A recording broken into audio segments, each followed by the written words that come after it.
Different women with different background. I think it's better without the mic, I don't know. Okay, so I met Saudi doctors, Saudi professors, Saudi students, and we were working in a project for Saudi girls after finishing schools to join a new kind of education, which is vocational training. So, yes, of course, yeah. That's what we have. Yeah, our aim, I think, men and women to empower women. So, I will give maybe the mic to Dr. Anna, so she can present herself. Assalamu alaikum wa rahmatullah. And hello everyone. Shukran Mishah, thank you so much for the invitation. I really want, as Dr. Muna said, to express my gratitude and thanks for this opportunity to just stop a bit from we're in the middle of so many things, and just to come here to have this, a delightful talk about cultural aspects. I'm Anud Al-Hamid. I'm an assistant professor of literary theory and English literature. I work at the College of Languages, Princess Noor University. I was appointed many positions at Princess Noor. Recently, I'm the director of the Promising Research Center for Social and Women's Studies. I'm also a certified trainer and consultant of quality assurance and accreditations in higher education. Since I'm Saudi, I think I don't have a kind of different life experience from you, so that I will give more time to Dr. Claire. I think she has more. Assalamu alaikum, everybody. It's really an honor to be here. Thank you, Ms. Ryan. I am from Canada, but ever since I could read, I would read National Geographic and look at all of these places in the world that I wanted to go, and I did start to go to some of those places, but back in the day, Saudi Arabia was one place I wasn't able to go. So fast forward a few years, I had become a Muslim through meeting amazing Muslim people in places where I traveled, and I met my husband in New York City, where there's a big Muslim population, obviously, and he got a job in Jeddah, and so I thought, oh, this is my chance. I've always wanted to go, and so we did. We came in 2004.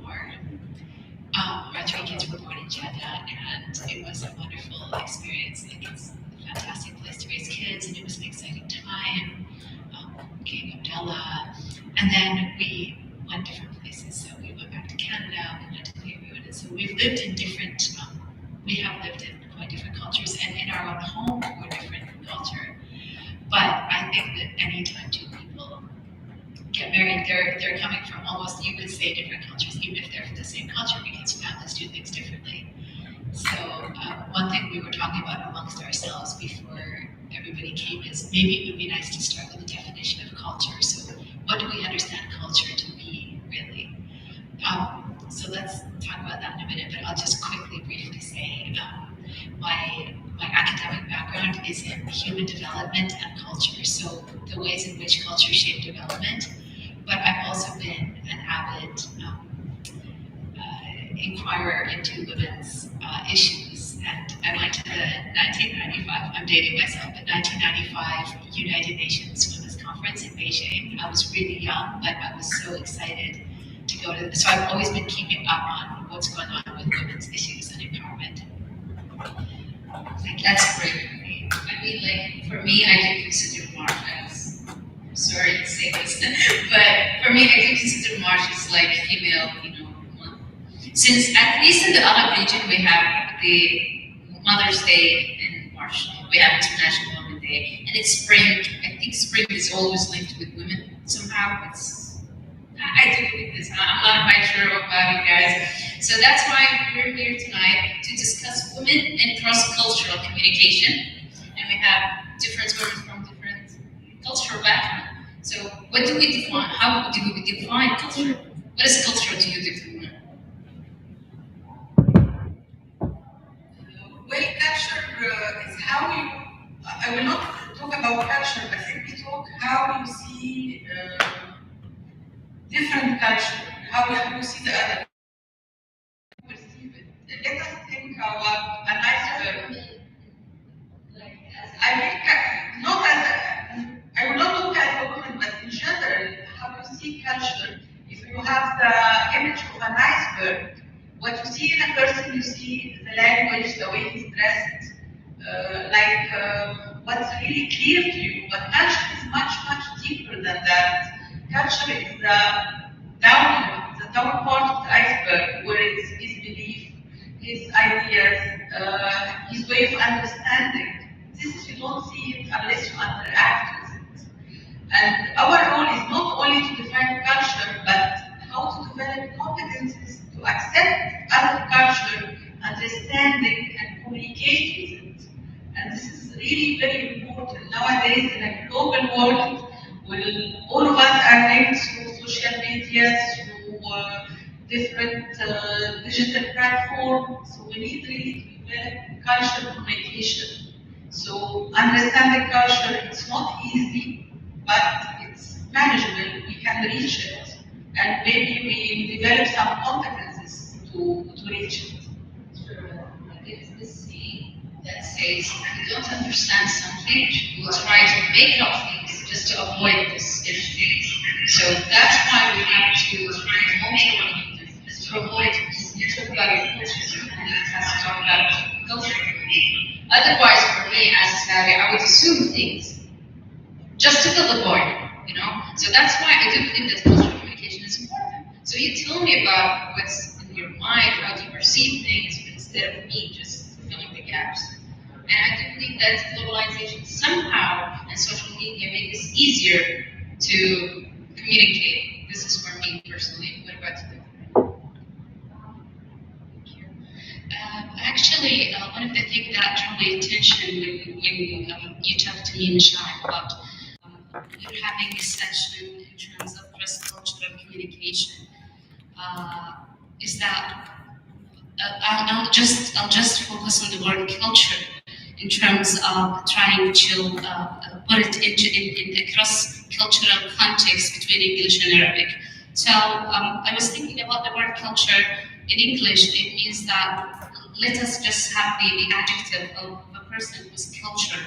So when I say this person is cultured, it involves being a person with, together with knowledge, also with good manners, taste, good upbringing. So it includes many things. But let's look at the word on the other side of the word culture in Arabic, so when we look at the it's a bit specific, it's more specific. It involves the one with deeper knowledge, maybe in art, specific, and it's not in all types of knowledge, specifically within specific areas. So speaking about culture in different contexts, I think it has many connotations, so I think we need to make sure about that. And it attracted my attention when you wrote here, Habara, it's more of civilization, so yeah, it's broader. So civilization would meet culture, maybe broader in its broader sense, more than culture in Arabic. So that's why I translated it into Habara instead of Thaqaf. To speak about the definition, specifically culture, it's difficult to give a phrase or a one definition for the word culture. حتى بالعربي when we say ثقافة, it's first of all, it's very flexible word. It's kind of changing, and it involves kind of accumulation of ideas, beliefs, social norms, practices. It involves also languages, symbols, so many things that by a group of people. So I think the determinant factor in terms of culture is that a unified group of people who are sharing those similar practices and beliefs and norms so that they're bringing one culture and it's different from another. So space here it plays a major role also in our definition of culture because it travels with people from our ancestors to from one to the other, but it stays within a specific space. So mainly this is how I see culture, and Dr. Claire maybe has another definition. Well, it's interesting, Michelle, that you mentioned imagination because some people have defined culture as crystallized imagination because our culture is composed of things that shared practices that we do, and those practices have meaning and values behind them. And what we do as people, it shapes how we think. And I just want to share like a beautiful example of culture. We live near Wadi Hanifa. So one day I was running in Wadi Hanifa in the early morning, maybe 7, and I saw a father with 2 boys. They had a fire. Maybe it was a boy and a girl, I don't remember, but it was definitely 2 kids. They had a fire and they were playing a game together. And they had food, they had maybe a drum or some instrument. And I thought, this is such an amazing way to spend time with your kids. You know, it was beautiful. There was birds and the sun was just coming up. This is like a beautiful example of culture. So I just wondered if we should, thinking about, I think that men and women equally are carriers of culture. Really they are, even though in many places, sometimes women are responsible for carrying on the culture. So one example would be, from my culture, would be Thanksgiving dinner. My mother will make recipes of people that haven't carried on for hundreds, if not thousands of years, and they make the same food. So this is an aspect of culture that continues. It's definitely the men in the family wouldn't be able to make those, but now they would because they would go on to YouTube. But traditionally, it was women who shared that knowledge and would pass it down. So those are just thoughts on culture. Okay, this is great. You just mentioned that as a woman, you were supposed to carry that culture. So I can't do it. I'm not a set and made. Okay, so Dr. I just want to add, even you pass culture to men through the mother. So women also, she's the one responsible of passing culture to their son. Because usually when you have a child at home, he has many questions. I don't know, I remember my kids when they were younger, they come and ask me maybe every 15 minutes a question. And if they go to the father, they say, go and ask the mother. So you pass the culture to your children. So definitely agree that women are like the cultural carrier. Eliminate and roles, but I say that women are really responsible of it. And So all men's successes are attributable to women. I think we should ask you. yeah, maybe we should start. So, do you think women has more roles in like carrying culture than men? So, anyone would like to answer? Maybe one. Maybe that's Anyone?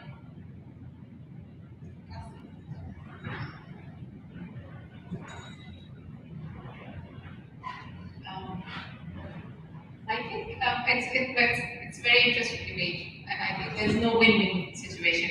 It's just your thoughts and your reflection that you want to do. Oh, okay. So we are inclined towards the women. I think both of them share equal burden because, as you mentioned, certain norms that are there in your community, and it's the mother's role to cook on that special day. Certain norms are there with the fathers also in our community, in the Muslim community. simple tasks like going to the mosque, praying, coming back. This is a cultural, thing that the father has to teach the son, especially that prayer has to be offered in the mosque, and that is a reminder of that important practice. And of course the mother is reinforcing that habit, as if I might take my example. But it's basically the role that is played by the father in that society who will embed this, cultural thing. It's religious, of course, but sometimes the youngsters, they forget the religion. They're so well in their activities and everything. So if it becomes a norm, if it becomes your culture, and everybody is going to the mosque and coming back, especially the father and the grandfather, I think this will be very deeply embedded, and it is. So I personally come from Pakistan, but I've been here for a very long time, and I feel that my sons, alhamdulillah, are much more into that routine because it's a cultural norm over here. In Pakistan, we do have mosque, of course, and everybody is going, but it's like scanty. It's like, okay, if the mosque is there, we can go. If the mosque is not there, nobody's going to make an effort. So that is, I think it's an equal thing on both. I want to add to that because the other day it was Dr. Turner or something, and I saw a 12-year-old boy running on his own to the mosque. Men were coming in groups, and like you could see them coming, but this kid was on his own. And I thought, that's amazing. So that is an example of culture. Like, he's doing something, but it also builds a particular way of thinking. He could have been running to a gaming lounge or to a baseball practice, but he's running to the mosque. So I do agree. I think there's something very beautiful about that. Thank you. Thank you so much. So, do we have any more? Dr. Munisa is just one of the men.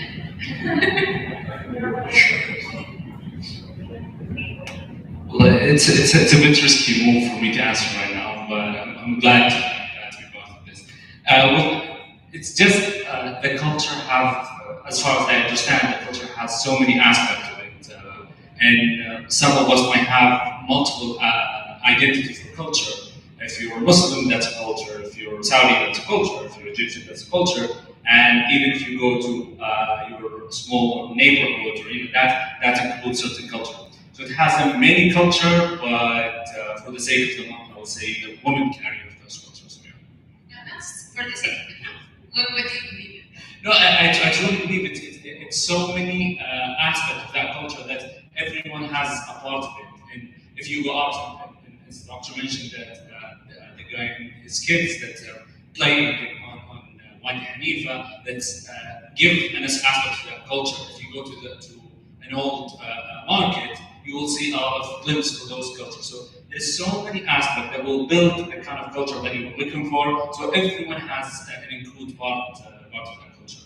And the challenge for all of us is how we can connect and use that culture to build a mutual understanding between each other. Thank you so much. So I think we can conclude that. Oh, definitely. I just want to add something, that the issue of who's cultural carriers is debatable. Some people think, when I speak about cross-cultural communication in terms of communicating with other cultures, that some people think in terms of going into the different gender aspects. So women are more descriptive, more detailed. They are more emotional. So some people think that they are better carriers of cultures, whereas men are abrupt. Even there are some studies that says males, the amount of words that males produce per day is half the number females do. So this might play a role. This is what it comes. This is one side of the debate. But from my personal opinion, I think it has nothing to do with gender. Being a cultural carrier, it has it's related more to individuals. It's more related to your communication skills. How do you communicate? Your knowledge backgrounds. how do you deliver those knowledge, those norms to the others. So I don't agree, although we have those, it's kind of debatable. Going with it's more related to individuals, it has nothing, and I'm sorry, Michelle, I know yesterday was Women's International Day, but there's no bias here. Thank you.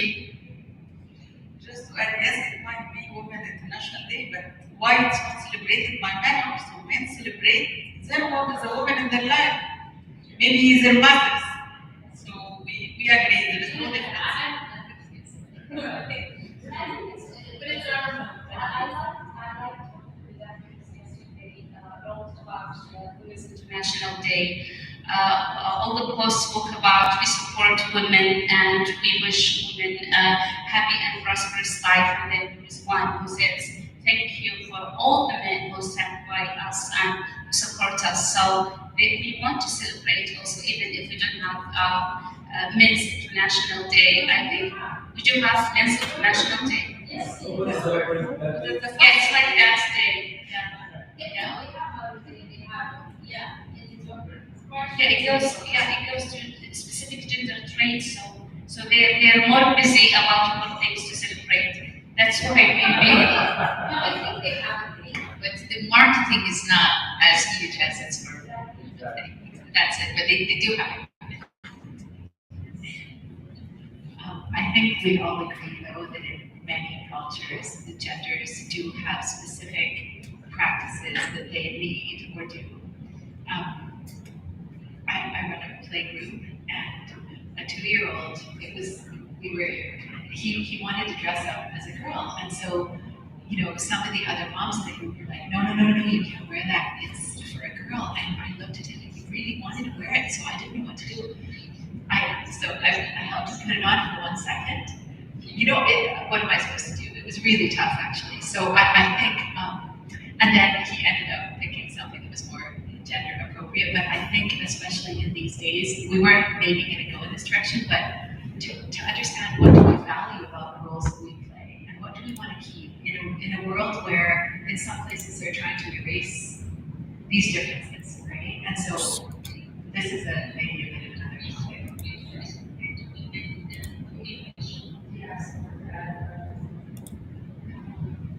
Actually, some people are really rigid about how they think, and they like to raise boys as boys from the beginning. So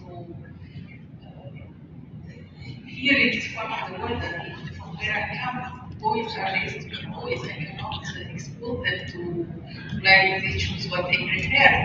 We cannot accept. And till now, even I have been traveling a lot. I have teach myself to accept others. But when it comes to my children or the children of my friends, I will not accept it till now. Yeah, I can be open, but we still have our limits. I can understand others, but still I have my own beliefs that something due to my religion I might upgrade with, I don't accept. I think you might have just hit on the key to cross-cultural communication, which is you don't have to accept all the practices of different cultures that you may not agree with, but you still honor the dignity of the human being who's a human being. Yes, of course. And this is our religion tools. We accept the other. We don't confront them. We don't make hard feelings, but I don't have to embrace it. Yes. I might add something. It's also good to be exposed to other cultures. So if I don't accept it here and somewhere else does accept it, what we usually do, even on an institutional level, is that what we call benchmark. So looking at other cultures, it's like you're benchmarking against what you have. I'm not speaking about the gender issue, but I'm speaking general in terms of other types of cultures. So I'll see how do others have specific norms and practices, and I can test it against mine and see the differences, and how do I cope with those differences, especially when we have to go there and we have to live with other people who are totally different from us. And what are the coping mechanisms that I have to adopt in order to reach that state of tolerance and acceptance of those very different issues, of challenging issues to our sometimes not only social norms, but sometimes deep religious values. So where do we stand? How do we stand? And honestly speaking, sometimes being exposed to different diverse cultures with those peculiarities that are totally opposite to what we believe and see would add a lot to our, and usually when we're used to do everything like our daily routine and they're part of our cultures, we're not even aware of what we're doing, and we're not even aware that this is very precious that we have to sustain and keep. It's like, you know, when we have a founding day and like almost a month ago, 22 of February, and we have to celebrate our customs. Before that, we weren't totally conscious that we have this beautiful customs that we need to stop one day and celebrate. It's the founding day, but we need to show it to our coming generations, because with that globalization, I think we all become the same in how we speak, how we dress, how we act. And with this exposure to social media also, and other cultures, we're becoming, so it's like dissolving all those differences that we have. So we need to sustain them, we need to keep them, and we need to test them against other cultures in terms of seeing differences and similarities, not in terms of assessing them as better or worse. Yeah, mainly this is how I see it. So to sum up, Dr. Andy, you're saying that we have to respect other cultures without losing our own identity. Do you all agree? Yeah, sure.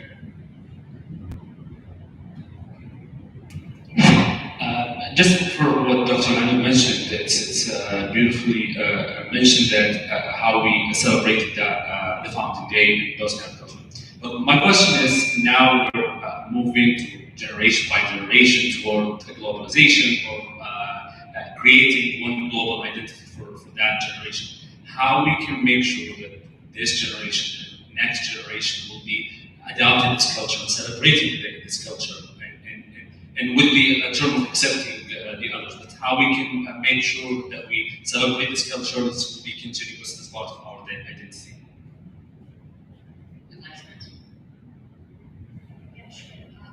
In my point of view, I think whatever we come up with collectively in terms of a nation or a worldwide, it starts from you as an individual. What you embrace will move consciously or unconsciously to the new generations. And it's a good step that the kingdom nowadays focusing on the national identity, and it's there embedded also in the Vision 2030, focusing on how we have to be proud of who we are. And also, I think each one of us, from where we live, where we work, with the kids that we're raising, it's part of our responsibility to highlight those peculiarities and becoming very proud of them. We need to explain and give justifications behind what we're doing, why we're doing this. It's not just because my mom used to wear, for example, niqab, so I have to wear it. If I'm a believer of niqab, for example, or hijab, then I have to explain my reasons to my kids. And then I would leave them open to the world so that they take their choices. And I think this one way to preserve cultures. And if my colleagues would like to add. Yeah, I'll add to that. I think Anu would hit on a really important point, which is analysis. Like, we have to be one step ahead of the younger people in our community in order to help them make sense of why we do certain things or don't do certain things, and the reason why, why they might want to.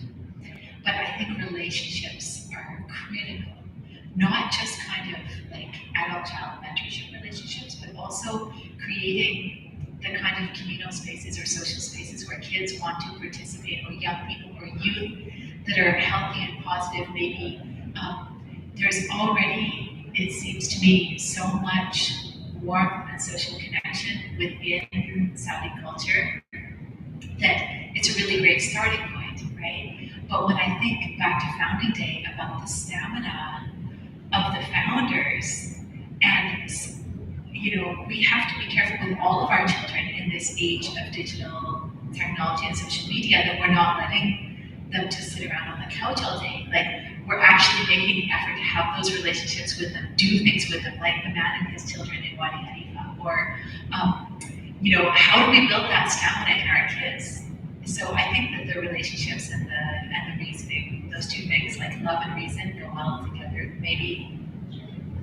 Just I want to add to this. It's very good to be open to all current and accept it, but at the same time you need to hold up to your roots. It's very important to keep your roots. All our roots, historical, religious, and as Dr. Claire said, the relations are very important. And what's really important in the Arab world, from Egypt and here that I noticed, how the family is strong and that it's tied up, and we still celebrate this and keep it. And maybe the Westerns that we are fascinated about, they are envious for this kind of relation we have.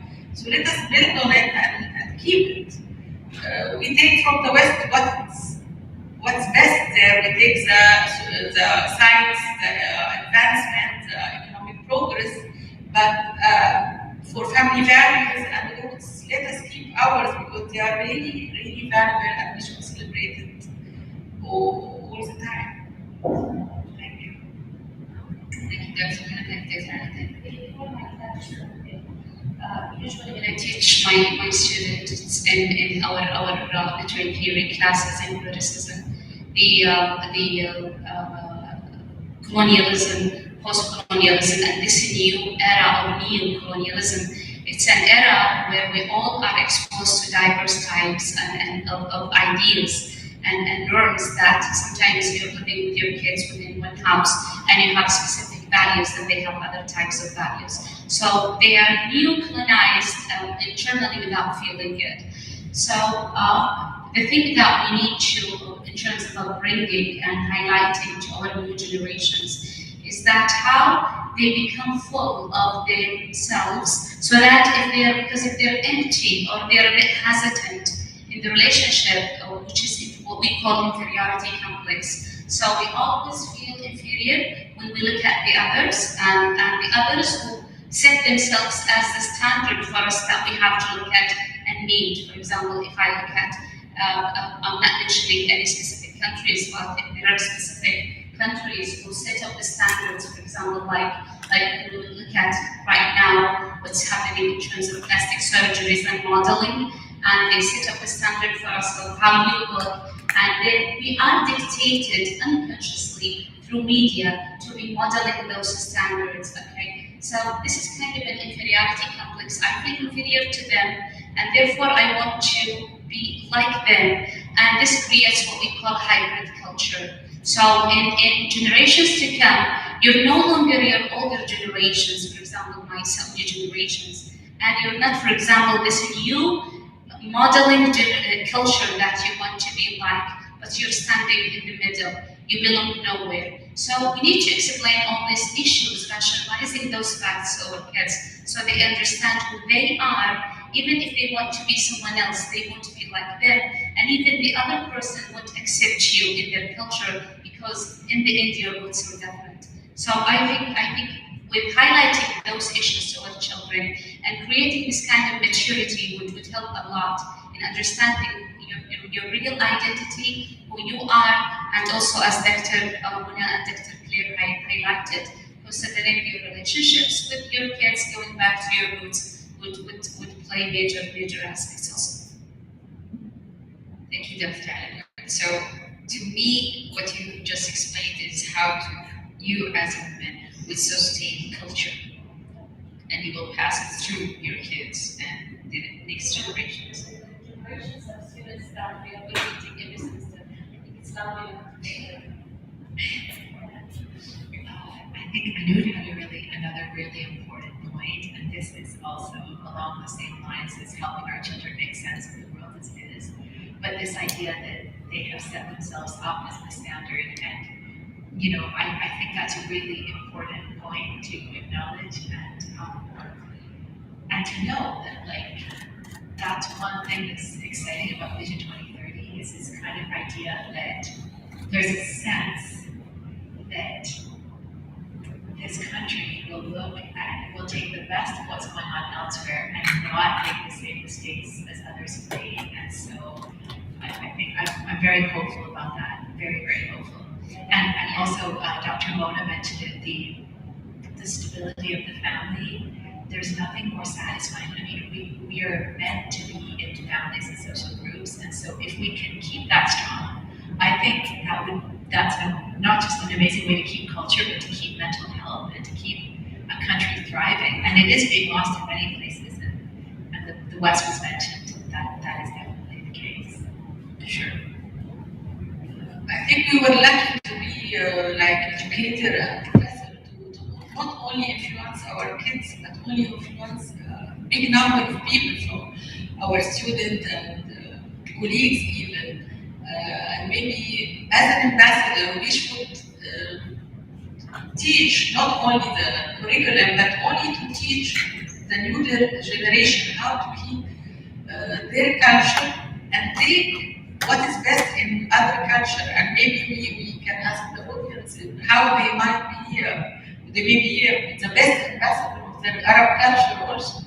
Arab, Muslim, Asian, African, all that are good things. Maybe the audience can interact now. So what do you think you can do to present your country? Imagine yourself as an ambassador of Saudi Arabia. What would you do?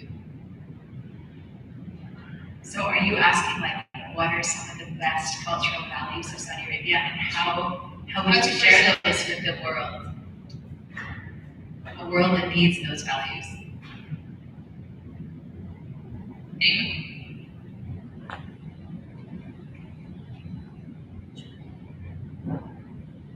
I think respect is the key to present yourself and present your country is respect.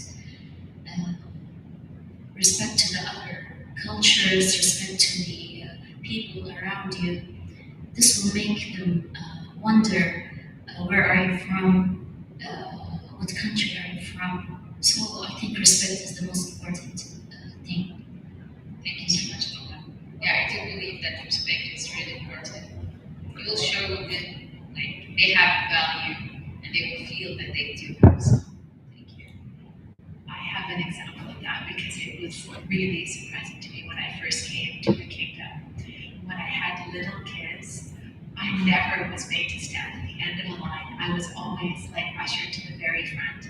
And it's exactly what you're saying, but it's respect with compassion.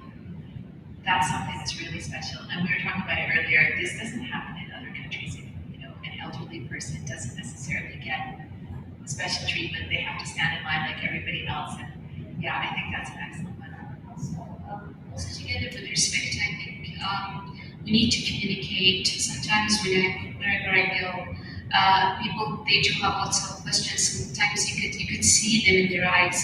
I used to work as university ranking agent at my university for so many years, and we have so many conferences that we have to attend and present our university and also our country. And I have so many questions concerning, how you dress, how you speak, concerning Saudi Arabia from different, especially not from countries like US or UK, because they're exposed and know Saudi Arabia, but from other European countries who see us very different. And sometimes they want to take pictures with us, they said.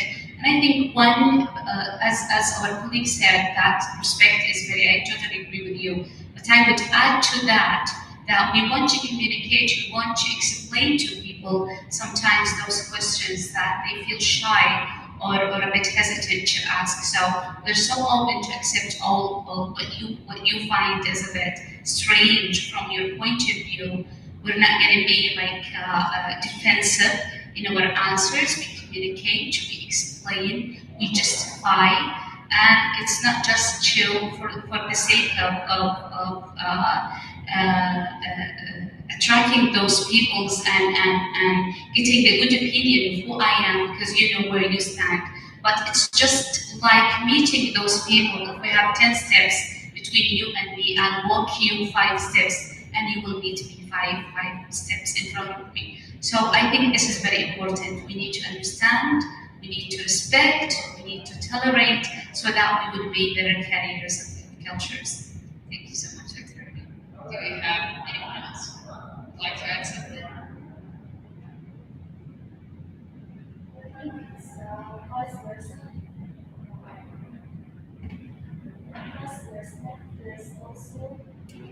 There's also no judgment.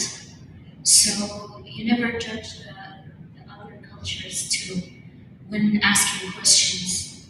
It has to be, you have to be nice and respectful because they're also human beings. Never judge their culture, even if you think it is bad, harmful. It's their culture. You're not forced to be one of them, and he's not forced to be one of you. And this is also in our religion in Islam, and I think it's global in all religions, not just for the religion, but also for other things. And it needs to be adapted in all human beings, that there is no judgment, and so we can live peacefully. True. This is from my point of view, and on the other hand, also I have to be tolerant when I'm met with someone who is kind of repulsive because there are so many challenges in terms of presenting cultures. There are media, there is stereotyping, there are bad images that are delivered to people that sometimes they are exposed to unconsciously or mistakenly.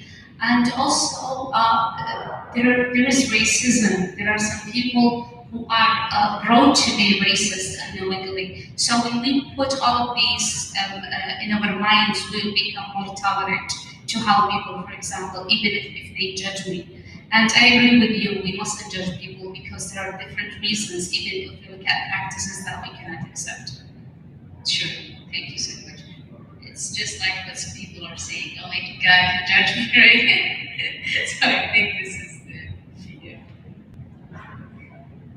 Before we finish, I just want to add, as Rawan said, any human kindness will be accepted and welcome. So if we, let's say, we eliminate everything and we return to our humanity, and if we act as human, as God created us with kindness, and avoid stereotyping, avoid judgment, any generalization, I think we will live in a tolerance, coexistence, and we learn how to be equal and accept others, and maybe we gain peace at the end.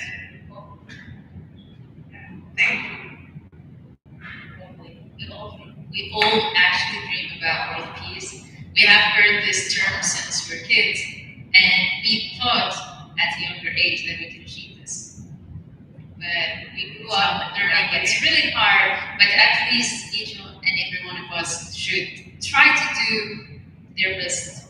So at least we're working here at Cultural Communication. You're here to do cultural communication session. You're here because you're interested in cultural communication. So somehow we're trying, and I think we should at least, we get points for this, right? Yeah. I just wanted to add to that, that in the face of stereotypes and racism and, all the negativity that's out there, what Dr. Ahmed says is really important is, it's also, it's doing surprising things for people that they just, whenever you give kindness or whenever you give, that compassion, but it's also about being confident and happy and living your way, because we don't want, there's no way that we could capitulate and make everybody happy. If you have a problem with my hijab, I'm sorry about that, but I'm having a lovely day and I'm not gonna I'm still going to go running. I'm going to, you can look at me and say what you want. But so I think that's another part of it. And that goes back to what we were talking about earlier too, is understanding reasons and being confident in our choices, that we constantly need to be doing that. And helping those around us do it. Like, why are we doing this? What's the value? There's value there because people wouldn't have been doing it for a long time if there wasn't some kind of value. So let's find the value and live it. But something else that you said that was really interesting too is that it's also, there's an integration that we have to do. Like, we are going to be affected by others, and we should be, because there's lots of great stuff out there that we can learn from as we move through the world. So how can we integrate, without losing our culture? And even Dr. Mona said it about, we can learn scientific thinking from the West, okay, fine. But maybe we don't want to embody, or take on other practices. So again, I think that kind of this constant checking, analyzing, and then integrating is an important aspect of it. If I add one final point, is that in cross-cultural communication, we're always focusing on what is diverse, what is different, what is peculiar, or even what is strange and bizarre. We don't look at what is similar.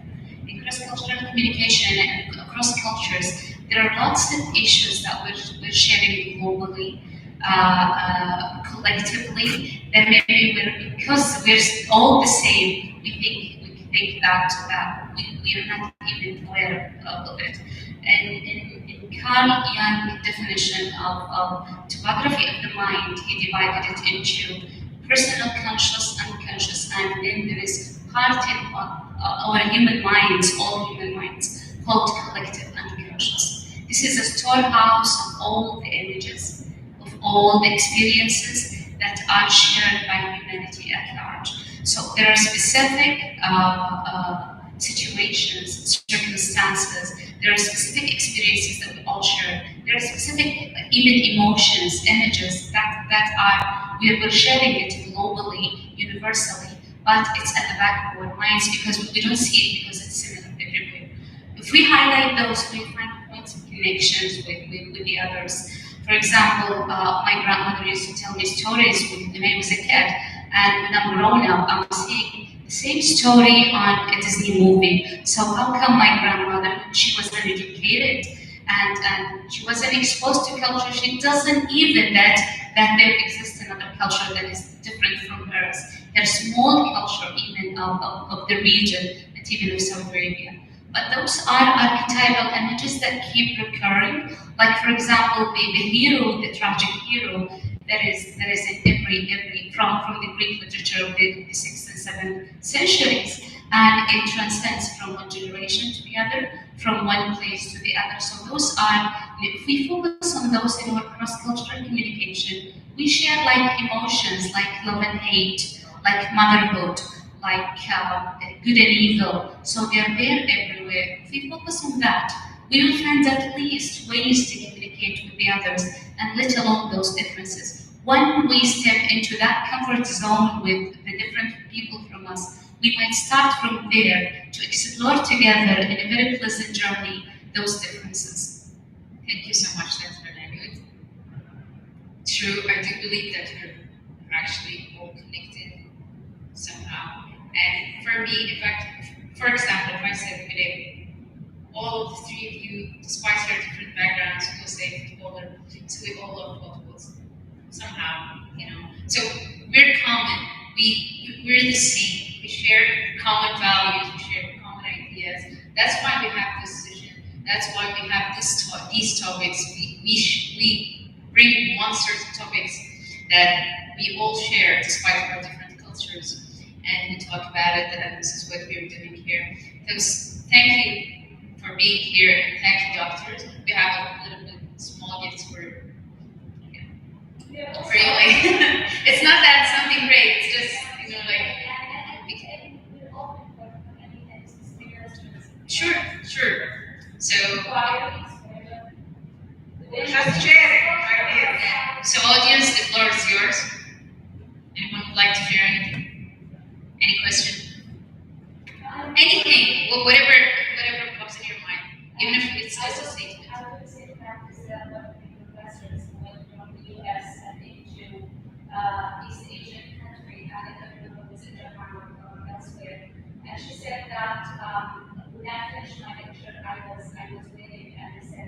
read the questions and everybody was asking, and then like the Japanese colleague, I don't know who was the country, she said, I think there's a question here. And This she is said, smart. yeah, she said, how do you know that this specific person? She said, you knew it. This is an example from the eyes, you know, when the eyes are literally, and they're looking at you in the eye. So I want you to practice this in child, or you. I think Notice somebody that they have been waiting, they have, you know, something they don't do the best they want to ask about. So this is interesting. Well, it doesn't need to be a. No, let us reverse it. We will not say if someone has a question.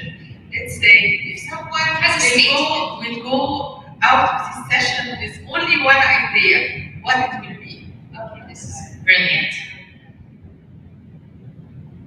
We are waiting.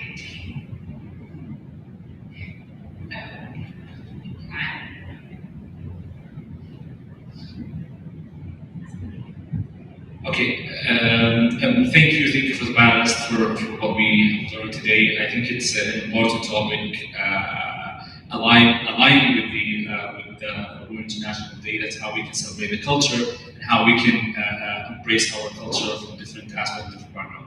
One of the things that I learned today, and I get that how we can celebrate the culture in many aspects of different from different backgrounds and different. And how we can build the mutual respect between each culture. That's a very important topic, and I can see our panelists, our great panelists with their different background, yet with a great mindset and great ideas. So for me, thank you so much for what we learned today.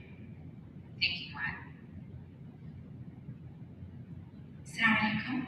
My name is Shawak Al-Barjas. Thank you so much for taking the time to come and speak to us about your role in cross-cultural communication.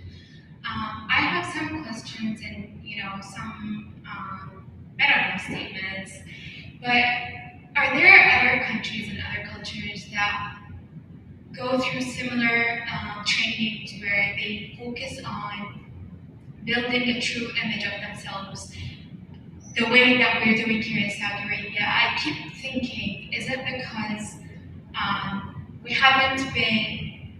It's just recent that we had the e-visa and made it very easy for people from around the world to come and visit Saudi Arabia. So with it came the realization of the importance of representing Saudi for what it is. But are there other cultures that are doing the same? Is it because we just got open, or is it because of post-colonialism that Dr. Ahmed mentioned? This is the thing that kept running in my head the entire time.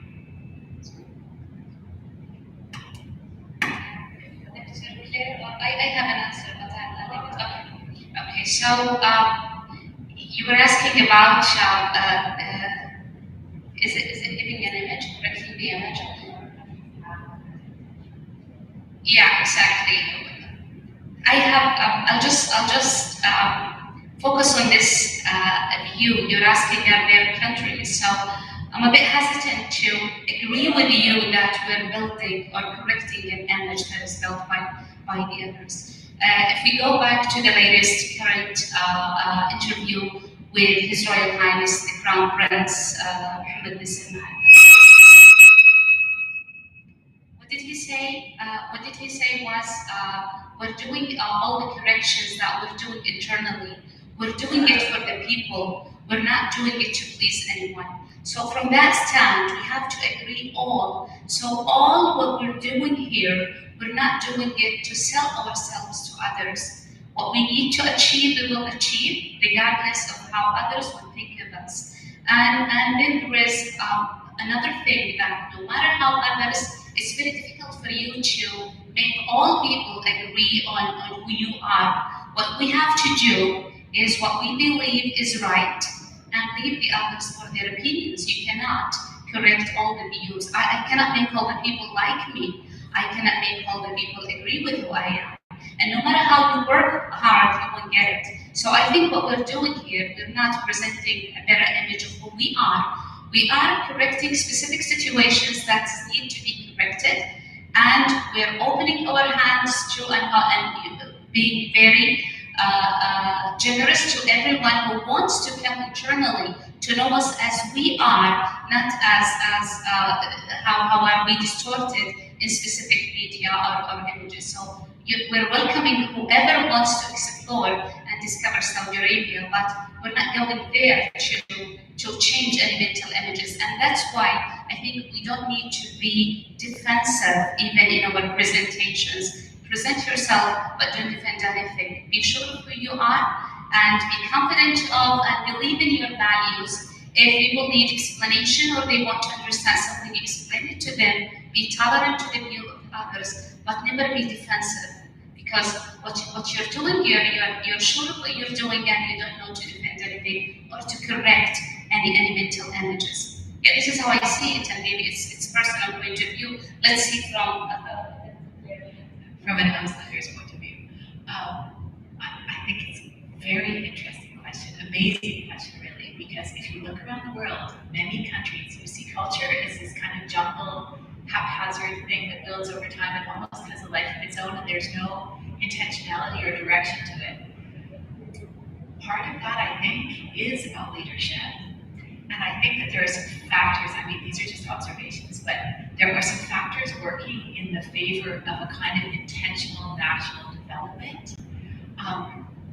One of those is visionary leadership, and the other is resources, and the other is a kind of, I don't know what you would say, like manageable or reasonable population size.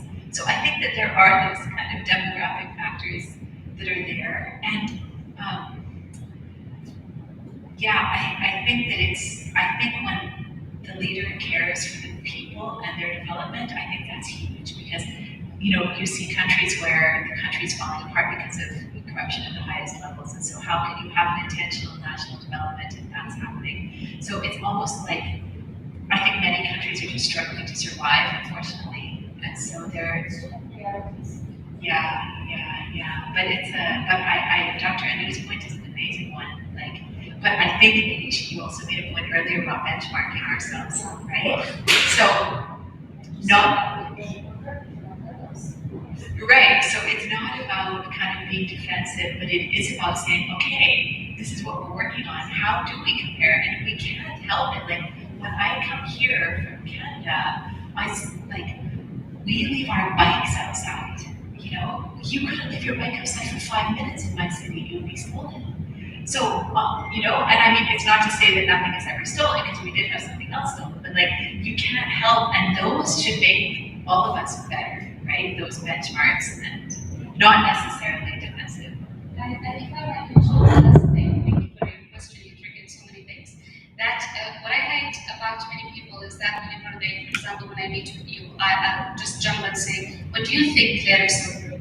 So why do we care about asking whoever outsiders of how do they think? They won't say it, even if they hear it, they won't say it frankly to you. So it's a kind of embarrassing asking people about how they think of you.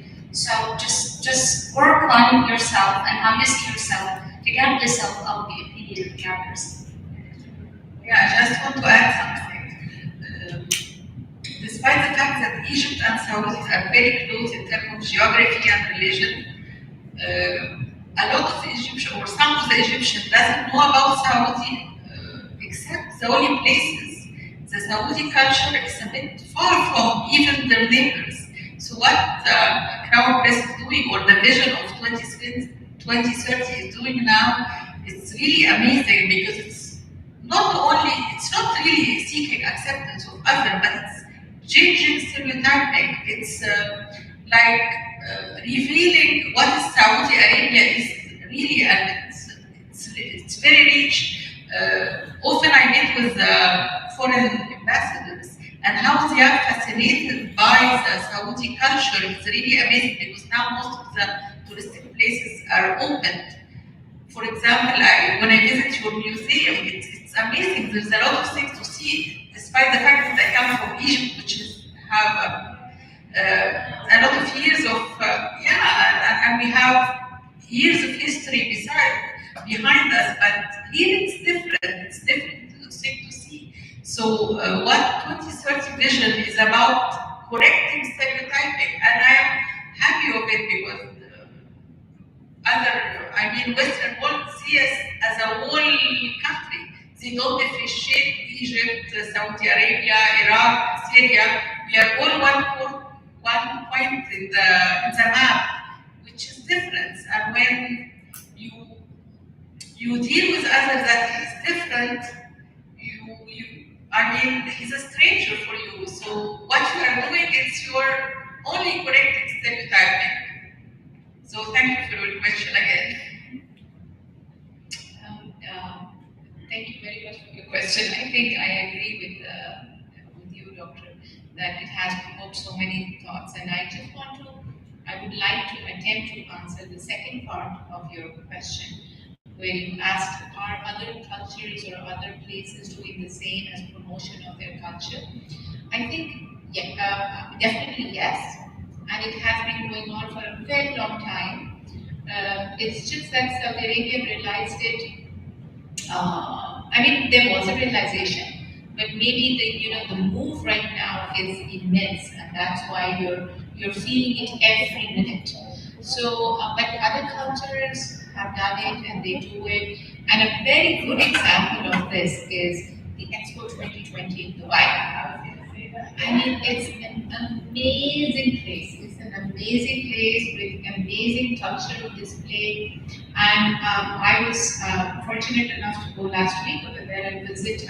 Despite the queues and everything, I managed to visit a few places. South Korea, I didn't know. I was astonished and I was like surprised. Oh my God, this is what is there to offer from South Korea. We hear so many stories, so many bad stories and so many scary stories from Korea. But when we went there and when we looked at what they had to display, it was amazing. And Saudi Arabia, the Saudi Arabia booth is an amazing place. I was so happy. I was so happy. And I wrote on the social media that we have to see Saudi Arabia booth because it has displayed your culture and the beauty of the places in such a diverse way. As you've just mentioned, Saudi Arabia was known for the two holy places mostly, right? Especially in the Muslim community. And for the others, it wasn't known at all. But that booth has made Saudi Arabia project. Similar case is with Pakistan. The Pakistan's booth is outstanding, amazing. I myself saw it in a very different way. I go there every 4 months, 6 months with my family, but I haven't seen Pakistan the way they were showing it. So I think this cultural communication thing in this play is really, it helps you to understand, and it helps you to become tolerant, it helps you to become a knowledge seeker as well. And it definitely makes you understand that you can do also this, and we can be the benchmarkers for others. So I think these are just a few things I wanted to reflect. So other cultures are doing it, and we do it, and I think this is the way how we communicate.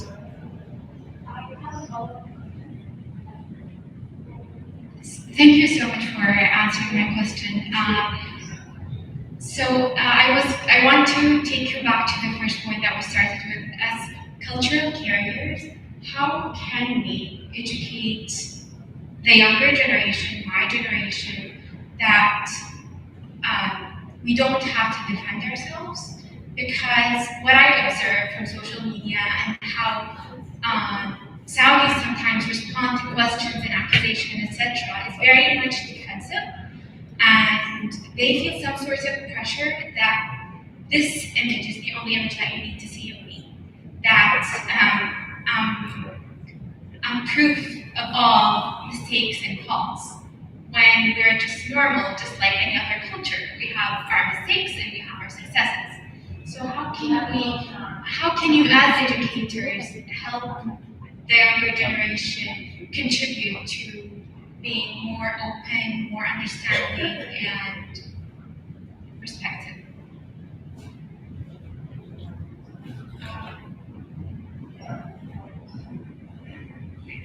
How can we educate?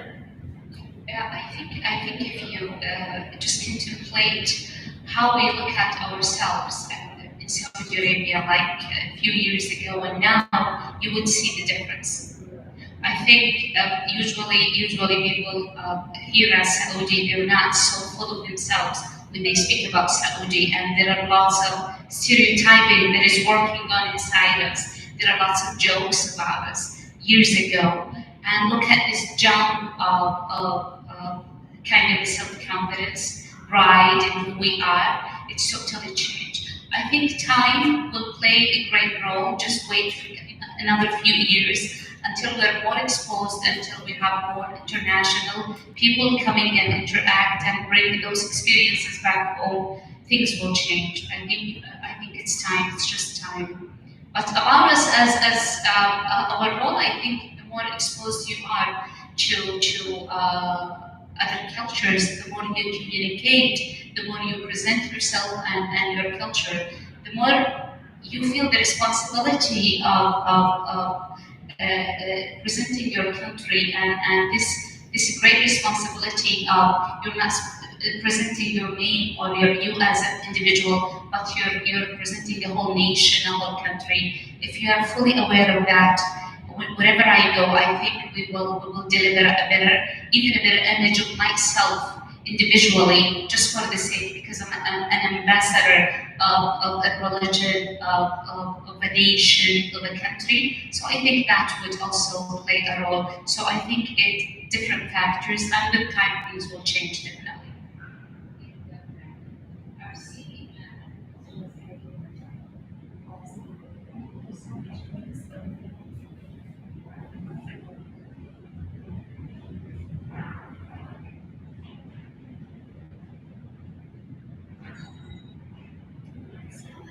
Thank you so much for this informative session.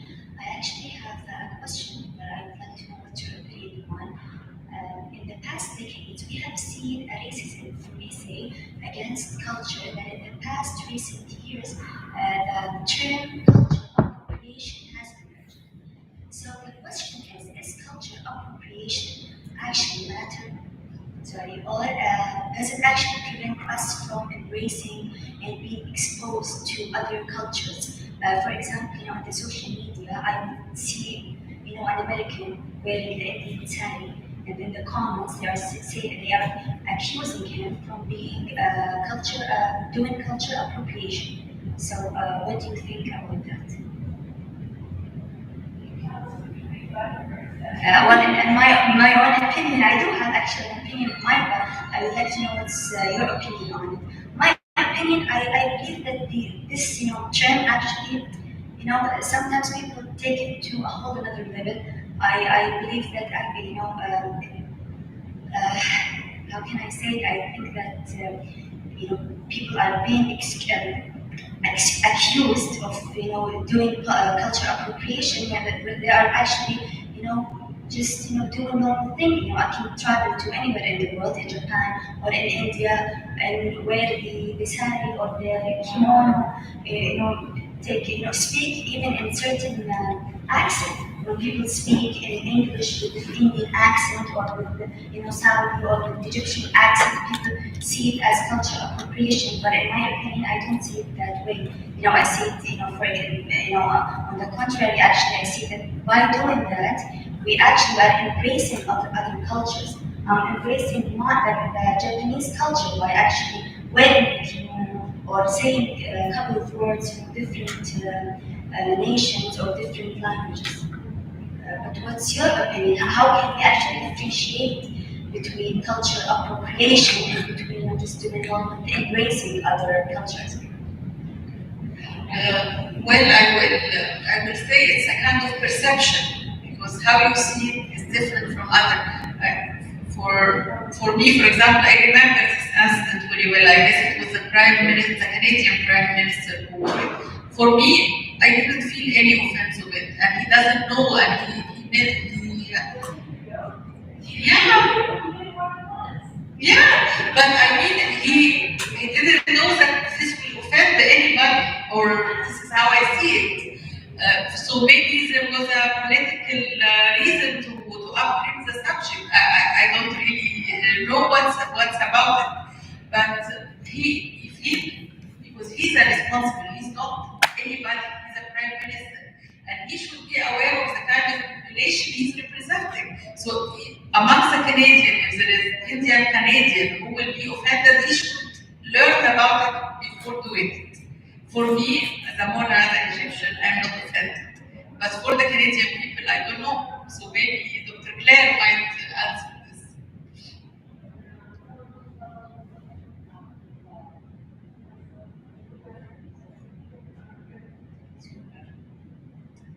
It's a really interesting question, and I mean, I think at first it's kind of interesting because it's most vocal, I think, in the West, but there is the power dimension, right? So there's definitely that, and I think that needs to be acknowledged. Like, if you have, it's tricky because, you know, I'm wearing hijab and I'm wearing a abaya. Am I doing cultural appropriation? If you wear blue jeans and a t-shirt, are you doing cultural appropriation? No.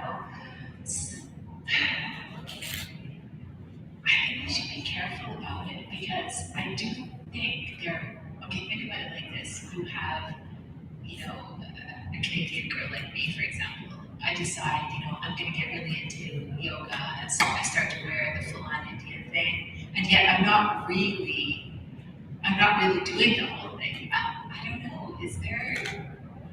There's like, I think it's a two-edged sword because on the one hand, I think that it embellishes our sense of who we are. So if you go to Japan and you try out the kimono, you eat new food, you learn some new words, parts of it are going to be changed, and I think that's beautiful. I think it's just a question of power, you know. We lived in Dubai, we had just moved there, and it was Halloween. And we were living in a neighborhood where they were doing Halloween, and we didn't have any costumes, we just were there. So my 7-year-old was wearing some kind of goat or something, and we go around and do trick-or-treating, right? And this Canadian dad in the neighborhood said, you really shouldn't be dressing up like an Arab, right? Because he saw, I'm like, well, he's half Arab, so is he allowed now? You know, so it's a funny, I don't know that there's a right answer about it. And also about cultural appropriation, I think to do this practice of cultural appropriation, it needs to go through a long period of time to appropriate yourself to another type of culture. But trying on a dress or eating type of food, I think this is very simple to be called cultural appropriation. If I might see anything that would be defined as cultural appropriation is what we call cultural hybridity in terms of post-colonialism. When we have settlers, the people who are born, for example, from, let's say, the UK, post-colonialism in India. There are British people who were born and they lived all their lives in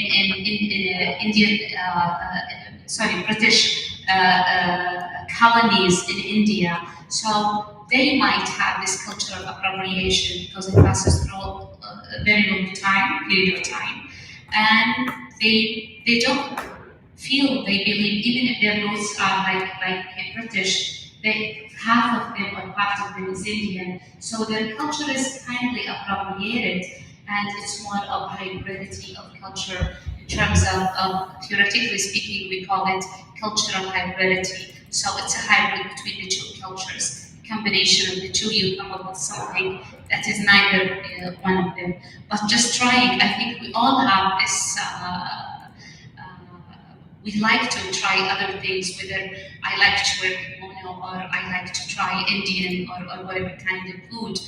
But deep inside, I'm not changed. It's my culture. The other day, I will wear my thobe or abaya, and I'll get back to life. I hope we answered your question.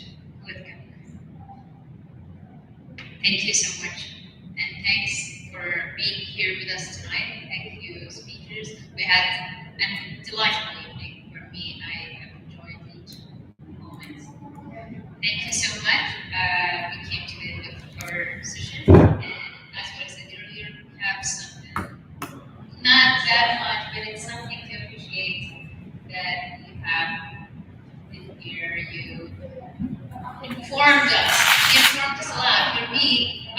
go out having a lot of information in my mind. So I feel this This is we consider as a general culture act.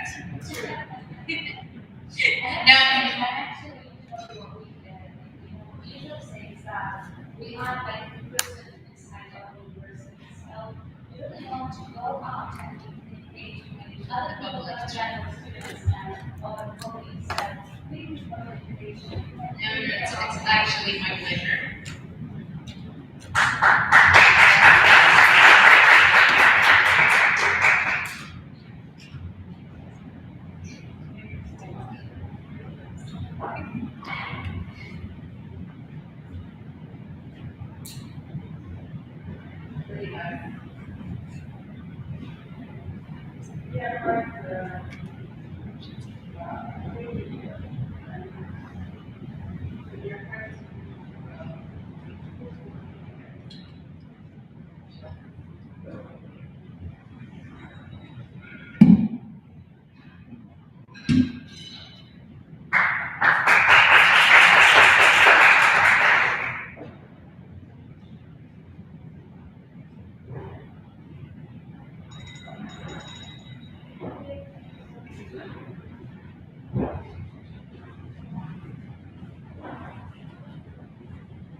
So before you go, please perhaps